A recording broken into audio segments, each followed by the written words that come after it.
Laurence Debenny, parisienne de naissance, vancouveroise depuis une trentaine d'années, a fait des sites industriels et des mines désaffectées de Colombie-Britannique son territoire. Elle peaufine un projet mis sur pied avec une artiste allemande, Hildegard Westerkamp, un projet qui doit être présenté à Berlin. At the Edge of Wilderness, 300 photos accompagnées d'une bande sonore. Dans ces zones souvent dévalorisées, Florence va chercher son inspiration. À la manière d'Edward Burtynsky, la photographe n'essaie pas de dissimuler les stigmates du temps. Au contraire, elle est magnifique. Ça représente le passage du temps. On y passe tous aussi, hein. Je le vois sur moi, je le vois quand je vais revoir ma famille au bout de 2 ans, je vois aussi le passage du temps sur eux, même sur les jeunes, hein. Il y a un changement qui est toujours fait. Et donc ça aussi, ça nous rappelle qu'on n'est pas éternel, que les choses peuvent disparaître. Et donc je le fais à travers l'architecture. J'ai une passion des bâtiments. On achète tout dans les magasins, tout est empaqueté, tout est beau, tout neuf, tout brillant, etc. Et ensuite, on n'a pas vraiment ce lien avec les endroits où ces objets ont été fabriqués.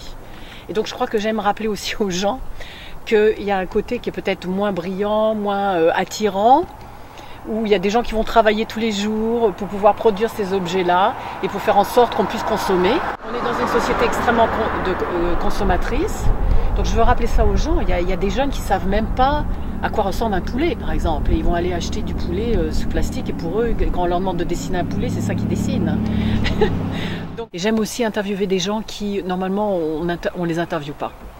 On n'est pas trop intéressé par leur histoire. J'ai interviewé, par exemple, des Amérindiens qui ont travaillé pendant 50 ans à nettoyer du poisson. pendant la saison. C'est sûr que c'est une saison de 5 mois, mais quand même. Dans l'eau fraîche, froide, là, les mains complètement gelées pendant 50 ans. Moi j'adore laisser tout ça, les vieilles feuilles, tout pourrir un peu. Je trouve ça génial après, parce que quand tu te retrouves à travailler avec ça, il y a plein de choses à nettoyer. Tu as regardé ça pendant tout l'hiver, tu sais, tu le regardes devenir pourrir, devenir de plus en plus brun. Et tout d'un coup, là, tu peux nettoyer ça, j'adore ça. Puis tu vois les petites pousses en dessous. Puis, je suis amateur, je vais te dire, je lis pas vraiment sur le jardinage, je fais ça vachement à l'instinct. Hein. C'est pour me défouler, c'est pour défouler un peu quand je travaille de trop sur ma photo. Des fois, je suis un petit peu obsédée aussi. Hein. Quand je vais me promener le dimanche avec une amie, on ramasse des objets rouillés, abandonnés, qui correspondent vraiment au travail que je fais. Donc, j'avais ramassé ce signe-là dans le coin de... Il y a des quais à Richmond. Et donc j'avais ramassé ça, c'était dans un fossé et je me suis fait le plaisir de le ramener ici. La différence qu'il y aurait entre mon travail et celui de Edward Burtynsky, bon, c'est sûr qu'il a montré ses photos, il y a eu un projet sur la Chine, il y a eu des documentaires, etc. Moi, j'ai commencé par un village qui s'appelle Ocean Fall, mais qui était lié quand même à l'industrie du bois. Et quand je suis revenue, je me suis rendu compte que j'avais rencontré des gens qui avaient des histoires, mais j'avais rien écrit, j'avais rien enregistré.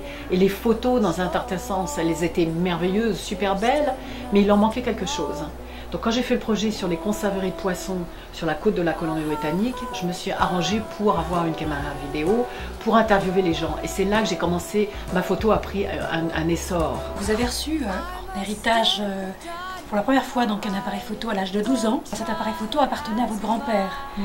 Est-ce que cet héritage vous a pesé ou est-ce que ça a été comme une obligation, une mission qui vous a été donnée, transmise par ce grand-père? Ben, disons que je ne pense pas que mon grand-père était un photographe, il était amateur. Mais le fait que des 24 petits-enfants que nous étions, que moi j'ai été choisie pour avoir l'appareil photo, c'est sûr que ça m'a intriguée. Il y a eu comme, mais pourquoi moi? Je veux dire, oui, j'avais un petit appareil Instamatic, je faisais un peu de photos, j'aimais pas trop prendre des photos des gens, mais on m'avait un peu assigné comme la photographe de la famille, à prendre des portraits, pas vraiment des portraits, mais plutôt des photos de famille. Et je n'aimais pas vraiment ça, j'étais jamais vraiment à l'aise, etc. Mais ça m'a intriguée d'avoir un bel appareil comme ça qui m'a été donné. Donc c'est sûr que des fois je me pose la question pourquoi je me suis dirigée vers la photo. Il y a d'autres choses qui m'intéressaient, comme peut-être écrire ou faire de la poterie ou plutôt me spécialiser dans le djembé, le tambour africain, ou faire beaucoup plus de yoga. J'aurais pu pousser dans différentes disciplines. Et pourquoi est-ce que c'est la photo? Certainement, oui, il y a eu quelque chose qui a été un peu un signe. Tiens, voilà, un outil de travail, quelque chose qui va te permettre d'avancer. Et donc, je suis en train de l'explorer en fin de compte.